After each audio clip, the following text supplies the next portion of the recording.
Hi hello नमस्ते. मी मनीषा पुन्हा एकदा आपल्या ब्लॉगमध्ये तुम्हा सर्वांचं मनापासून स्वागत करते. तर हे पहा, मी कांदे लावले.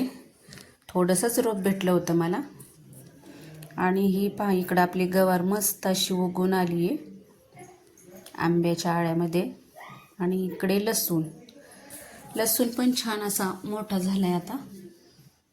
हे सीताफळाच्या आळ्यामध्ये पण लावलं होतं मी. हे पहा, इकडं पण गवार मस्त अशी आली उगून. थोडंसंच बी टाकलं होतं. आणि हे दुसऱ्या दिवशीचा व्हिडिओ आहे हा. तर मी सगळं लसूण, कांदे, गवार हे सगळं खुरपून घेतलं. सकाळी पाणी येणार होतं ना, मग पाणी द्यायचं होतं, त्यामुळं मग हे सगळं खुरपून घेतलं काम वगैरे आवरल्यावर. आणि हे लेंडी खत यांनी आणून ठेवलं होतं. इकडं कसं आहे ना, शेणखत हे वगैरे जास्त भेटत नाही. आणि इकडं तुम्हाला दिसत असेल तो मोकळा पेस, तिथं मी मेथी टाकली. पाहू शकता, हे बघा, इथं मी मेथी टाकली. आणि ह्या याच्यामध्ये ना मिरच्याचं बी पण आलेलं आहे भरपूर. ह्यांनी मिरच्याचं बी टाकलं होतं, ते एका जागेवरच उगवून आलं होतं. तर ते पण उपटून मला असं थोडंसं अंतरावर लावून घ्यायचं आहे सगळं.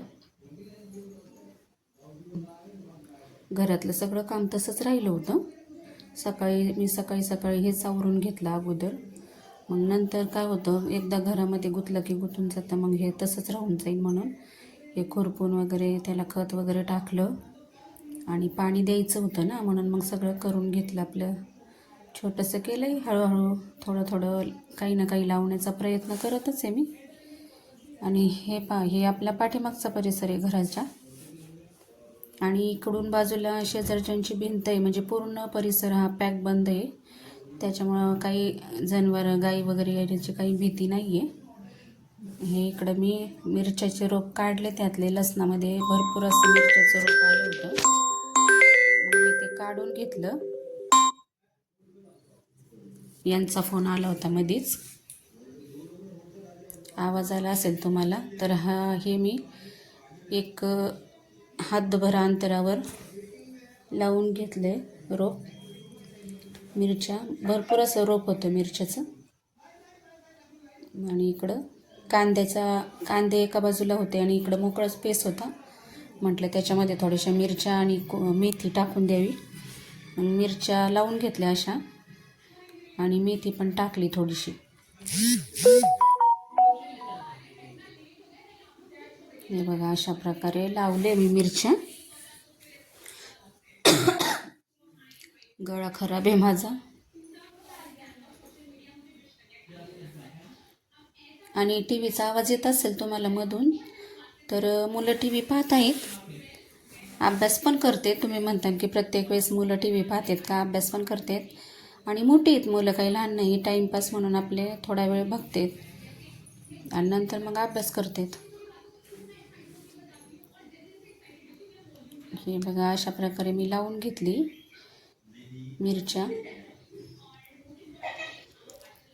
आणि मग याला पाणी पण द्यायचं होतं, खुरपणी ते झालं, खत बीत मारून झालं. आणि ह्याच्यात पण लसूणमध्ये पण ठेवलं मी. भरपूर साऱ्या मिरच्या लसूणमध्ये पण आहेत. अजून मोठं झालं ना मग चांगलं दिसेल ते. हे बघा, बारीक बारीक रोपं अजून भरपूर अशी आहेत मिरच्याची. आणि गवार किती मस्त उगवली. आणि हे बघा, हे रात्रीचा टाईम आहे. मी हा बोटनेकचा ब्लाऊज शिवला, कप वगैरे टाकून. आतमध्ये डिझायनर ब्लाऊज होता पूर्ण. तर हा माझा छोटासा व्हिडिओ तुम्हाला कसा वाटला हे मला कमेंट करून नक्की सांगा. आवडल्यास लाईक करा, शेअर करा, सबस्क्राईब करा. आणि हे पहा, हा अशा प्रकारे ब्लाऊज झाला आहे. तर चला मग या नोटवर इथेच हा ब्लॉग संपवू. परत भेटू पुन्हा एकदा अशाच नवीन एका व्हिडिओसोबत. तोपर्यंत सर्वांना बाय. आणि हे बघा, हे काय म्हणतात त्यांना, ती पप भाई ती शिवली आहे. चला, रात्रीचा आमचा इकडचा व्ह्यू कसा वाटतो हा पण दाखवते मी तुम्हाला. तर हा बघा, आमच्याकडचा नाईटचा व्ह्यू खूप छान आहे ना.